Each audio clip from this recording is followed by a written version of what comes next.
Assalamualaikum warahmatullahi wabarakatuh. Bismillah, alhamdulillah, wassalatu wassalamu ala rasulillah, amma ba'du. Saudara sekalian, mari kita awali dengan membaca surat Al-Fatihah yang ditujukan untuk almarhum Bapak Kiai Haji Muqtafi Mukhtar, Allah maghfir lahu warhamhu wa'afihi wa'fu anhu. Al-Fatihah.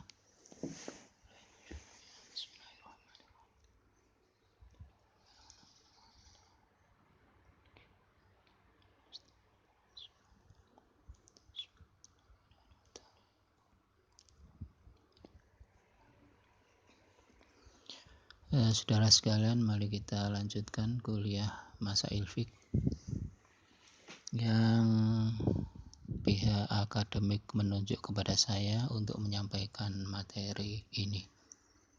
Langsung saja, hadirin rahimakumullah, anak-anakku sekalian, kita sambil berharap berdoa semoga virus ini cepat berlalu sehingga kita bisa kembali pada kehidupan yang normal sebagaimana biasanya. Masalah yang sungguh sangat krusial dan menarik perhatian kita dalam masalah pandemi ya, COVID ini adalah bagaimana kita melaksanakan ibadah yang melibatkan banyak orang ya, misalnya sholat Jumat, sholat Idul Fitri, bahkan dalam konteks yang lain adalah kita melaksanakan hajatan misalnya ya, kita punya keperluan yang melibatkan banyak masyarakat misalnya ya, kita mengadakan resepsi pernikahan, akad nikah dan sebagainya yang semuanya itu bernilai agama dalam konteks saat pandemi sekarang itu oleh pemerintah kita tidak diperbolehkan. Ini yang menjadi permasalahan. Saudara sekalian, inti dari pembahasan kita pada saat ini adalah sebetulnya yang dilarang itu adalah bukan sisi ibadahnya, tapi adalah kerumunannya. Ini menjadi titik persoalan. Kalau kita mengkaji sebuah permasalahan ya, masail fikih misalnya, pada saat kita bicara saat ini kita lihat konteksnya ya, yang penting kita lihat konteksnya. Jadi bukan ibadahnya, tapi adalah kerumunan massa itu, yang penyebaran virus itu memang berasal dari kerumunan orang itu. Jadi COVID-19 itu melompatnya itu ya, dia memang suka melompat-lompat itu memang dari orang ke orang yang jaraknya berdekatan ya. Diperkirakan kalau jaraknya itu ya sesuai dengan protokol sampai 2 meter gitu, diperkirakan itu tidak bisa itu menular ya. Sebetulnya permasalahannya di situ, bukan dari ibadahnya. Jadi kamu sholat malam di masjid sendirian gitu semalam suntuk tidak masalah. Tapi kalau sudah melibatkan banyak orang, inilah yang kemudian masyarakat menjadi menjadi pembahasan tersendiri. Nah, karena ini menyangkut masalah ibadah, maka akhirnya para ulama ya, para tokoh kita itu kemudian mengambil sikap ya. Dan sebagaimana yang kita ketahui, ada yang pro dan ada yang kontra. ya. Masa Jumatan tidak boleh misalnya, masa sholat Idul Fitri tidak boleh misalnya, masa sih masjid-masjid kok ditutup misalnya, masa sih Ka'bah ya ditutup sehingga Masjidil Haram tidak ada yang menghuni, nah misalnya seperti itu. Bahkan ibadah umroh tidak diperbolehkan, ibadah haji saat ini oleh pemerintah Indonesia tidak dilaksanakan, dan seterusnya. Sehingga timbullah ini yang namanya masail fikih yang kita bahas pada pertemuan ini. Konteksnya spesifik, tapi nanti prakteknya adalah menyeluruh ya. Bagaimana tentang ibadah dan seterusnya. Oke, saudara sekalian, saya yakin ya kita sudah punya pemikiran tersendiri tentang mensikapi dalam hal ini adalah tentang pandemi Covid dan ibadah kita, terutama yang menyangkut banyak orang ya. Sebetulnya kalau kita mengkaji dari sisi usul fikih ya, itu ada yang namanya adalah doruri ya, yang harus kita lindungi, yaitu hifdzun nafsi, kita harus menjaga kita harus menjaga kejiwaan kita ya. Dan yang berikutnya adalah hifdzuddin ya, hifdzuddin. Ini diantaranya yang menyangkut tentang konsep ini, yaitu kita harus menjaga agama ya. Jadi di satu sisi kita harus menjaga jiwa kita, di sisi yang lain kita harus menjaga keagamaan kita ya. Saudara sekalian, banyak hal yang kemudian di tengah masyarakat tidak ambil pusing ya. Pokoknya Jumatan ya, adapun kalau Allah menakdirkan kena ya kena, kalau ndak ya ndak. Padahal di sisi lain kesimpulan adalah jaiz litarki ya, sholat Jumat, yaitu diperbolehkan untuk tidak sholat Jumat, tapi sholat zuhur secara sendiri-sendiri di rumah masing-masing, ataupun toh kalau kita jamaah ya jamaah dengan keluarga kita. Sekali lagi konteksnya berkerumun. Tapi kalau sholat zuhur kemudian berjamaah banyak ya sama saja. Sekali lagi konteksnya adalah berkerumun. Nah dari situlah maka kemudian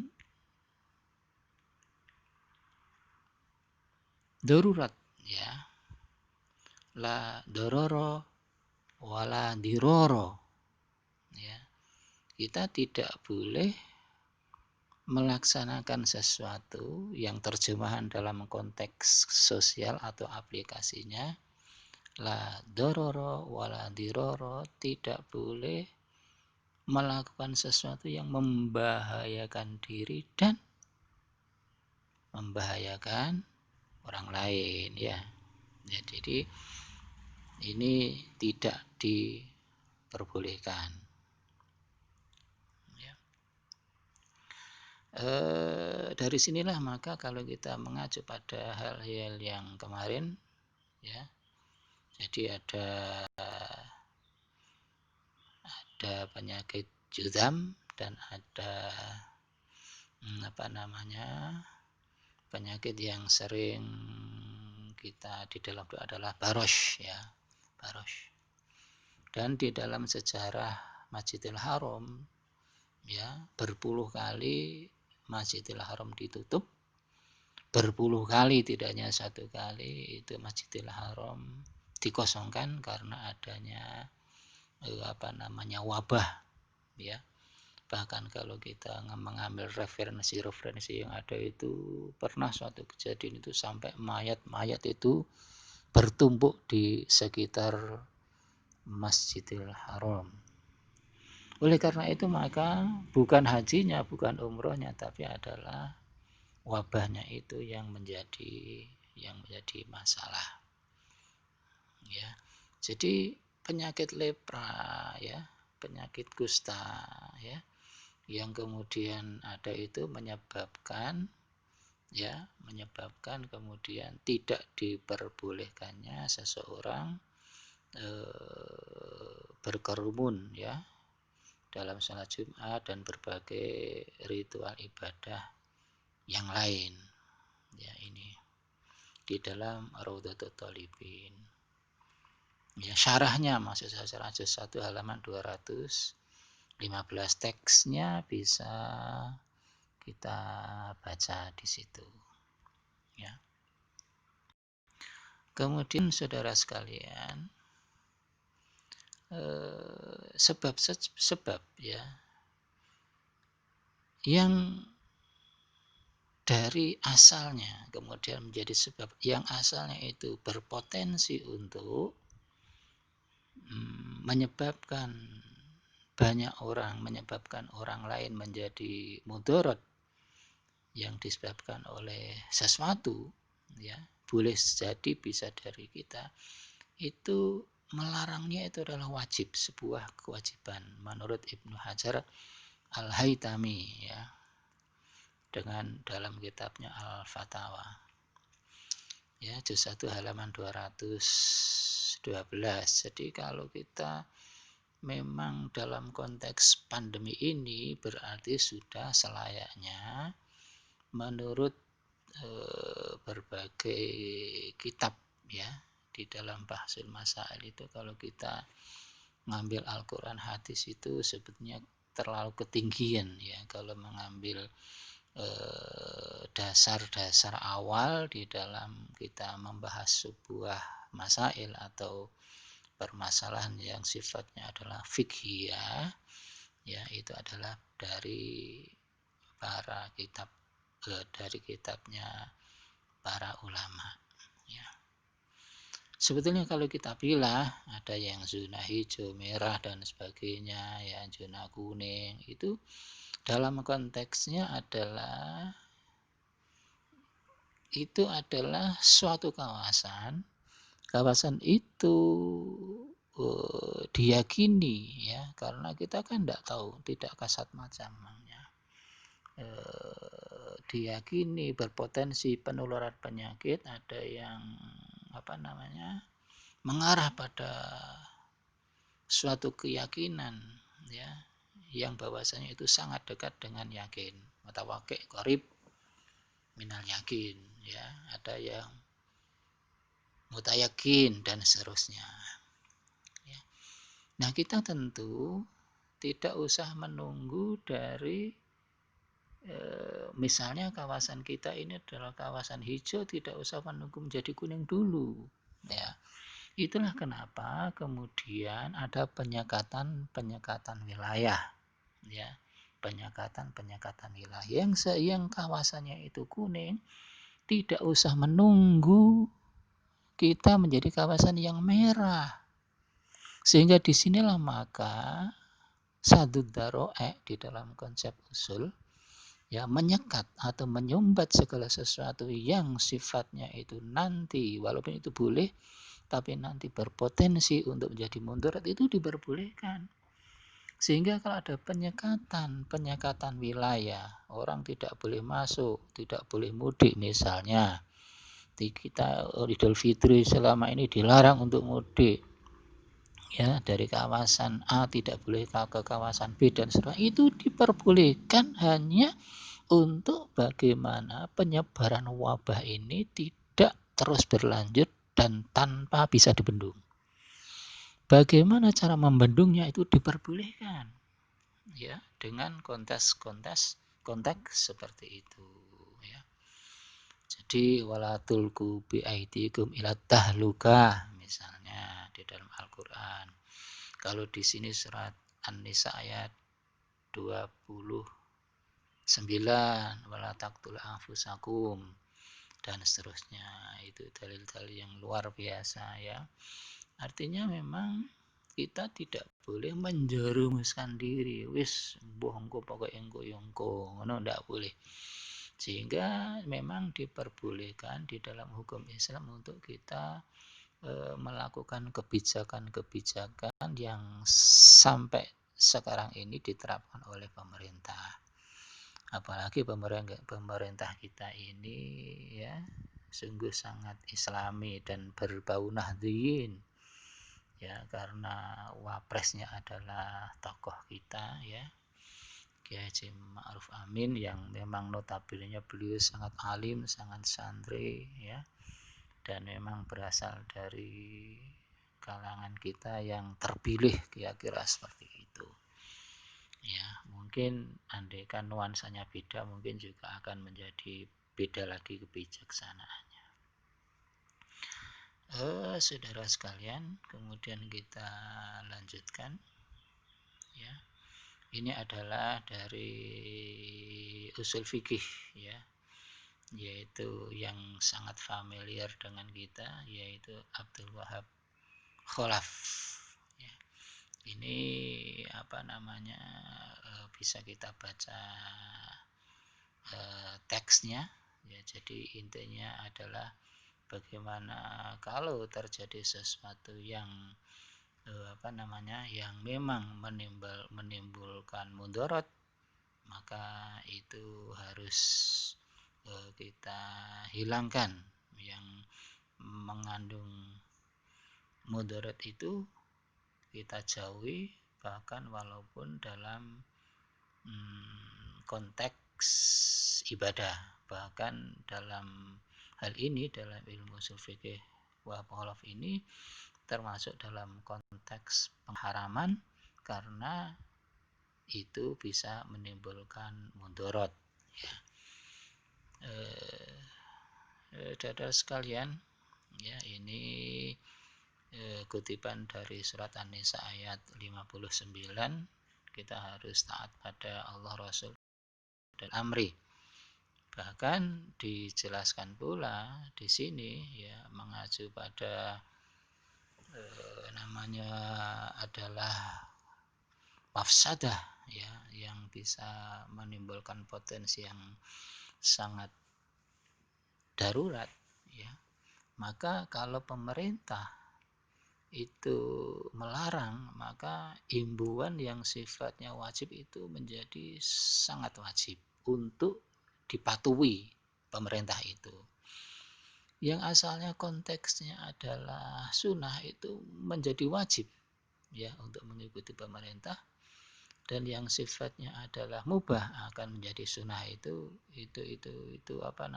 rangkaian-rangkaiannya ya. Ini ya, itu adalah dari Syekh Nawawi ya, Syekh Nawawi dalam kitabnya An-Nihayah ya. An-Nihayah di halaman berapa ini, 112 ya.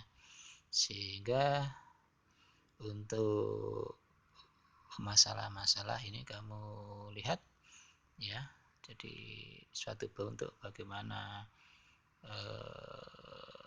pemerintah kita bisa menerapkan kebijakan-kebijakan yang bisa menyelamatkan, artinya dalam tanda kutip bisa menjadikan kondisi masyarakat bisa tenang ya, bisa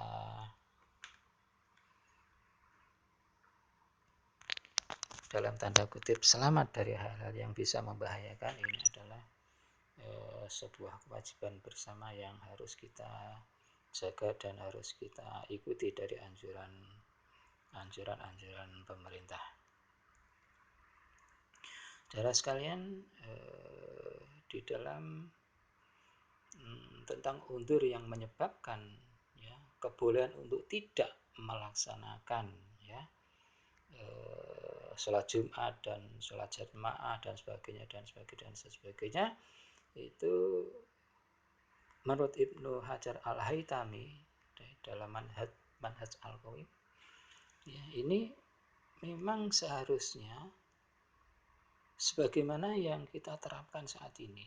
Ya, jadi banyak yang sebetulnya kita kemudian berhadapan dengan sesuatu yang kemudian bahkan andaikan ada yang lebih ringan ulamanya berpendapat untuk sebuah himbauan, maka ini kita lihat hadis dari At-Tabrani dan Al-Baihaqi itu Allah lebih suka, ya.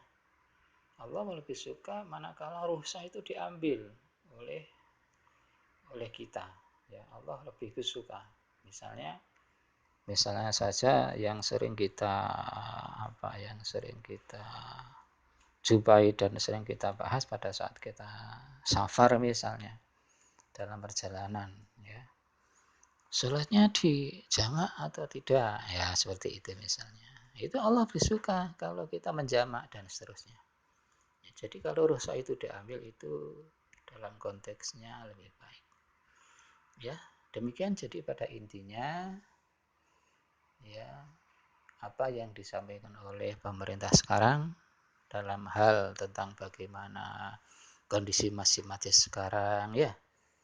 Bagaimana kemudian kalau kita awal-awal saat ramai-ramainya dulu itu masjid-masjid ditutup, itu memang ada dasar hukumnya dan memang diperbolehkan. Sasarannya apa? Yaitu hanya dalam rangka menyelamatkan kita dari wabah. Menyelamatkan itu tanda kutip, ya, tanda kutip dari wabah. Adapun kalau saat-saat ini kemudian mulai dibuka, itu tetap dalam anjuran pemerintah kita adalah bagaimana kita harus tetap memperhatikan protokol kesehatan yang sudah ditentukan dan yang sudah sering kita dengar di media massa, bagaimana kita harus menjaga jarak, bagaimana kita harus menjaga kebersihan intinya. Sebetulnya itu sudah ajaran Islam. Bagaimana kita itu dalam sholat harus memakai masker walaupun di tengah-tengah sholat, ya. Maksudnya dalam pelaksanaan sholat dan seterusnya, ya. Jadi intinya itu bukan dari sisi ibadahnya, ya, tapi dari sisi bagaimana kita bisa terhindar dari penyebaran wabah COVID yang begitu ganasnya, ya, seperti ini. Ya, saya pikir itu. Kemudian kalian dalami file ini, nanti akan saya kirim ke Kosma, ya, kemudian bisa kalian pelajari. Dan kemudian kalian harus mengerjakan tugas terstruktur begitu. Ya. Mana tugas terstrukturnya coba?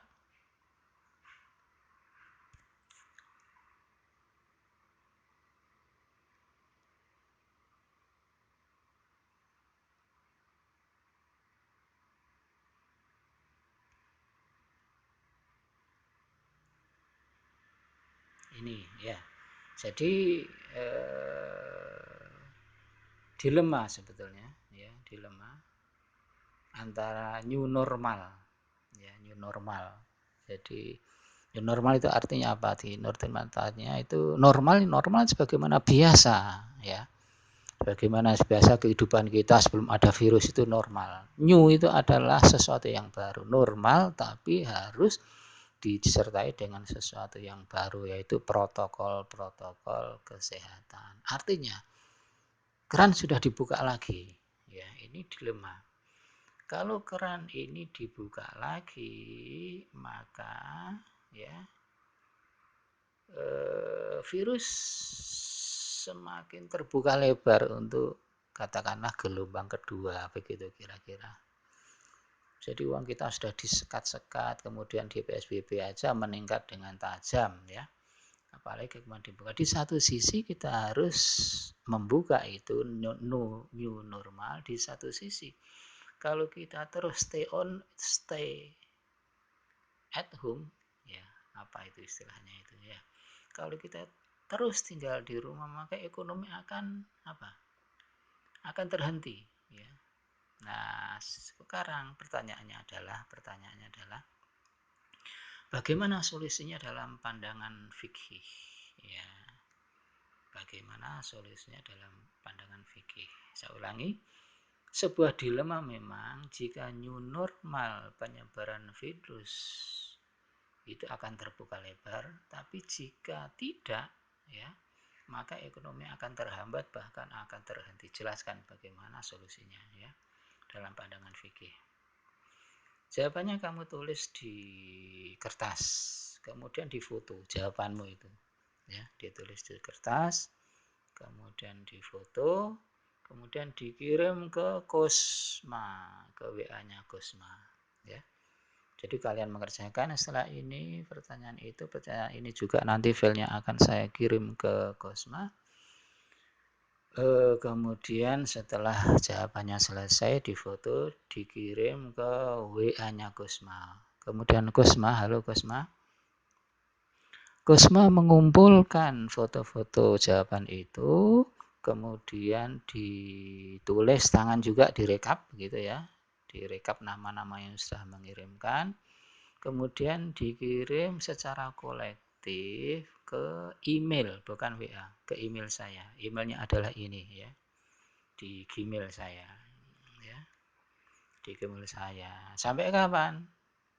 Ya, kuliah kita hari ini, kemudian hari berikutnya, ya, kemudian hari Senin, Selasa, hari Rabu besok jam 5 sore saya tunggu ya filenya di Gmail saya ya, begitu ya. Nanti tugas terstruktur ini saya kirim ke Kosma dan juga materi dari kuliah yang sudah kita sampaikan nanti saya kirim ke Kosma untuk di-share kepada kalian semua ya. Dan jawabanmu itu adalah sebagai bukti kehadiranmu pada saat kuliah.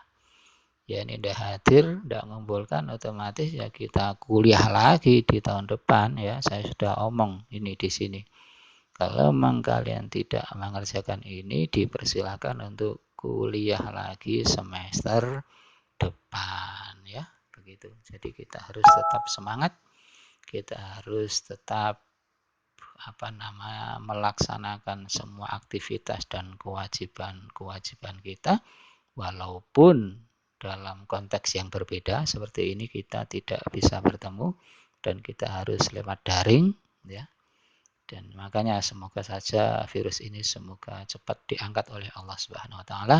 Kita semuanya sehat walafiat dan kita bisa kembali sebagaimana hari-hari biasanya dengan bebas tanpa ada virus, tanpa ada wabah, tanpa ada penyakit di bawah ridho sang Allah Subhanahu wa taala. Demikian wa akhiron. Wassalamualaikum warahmatullahi wabarakatuh.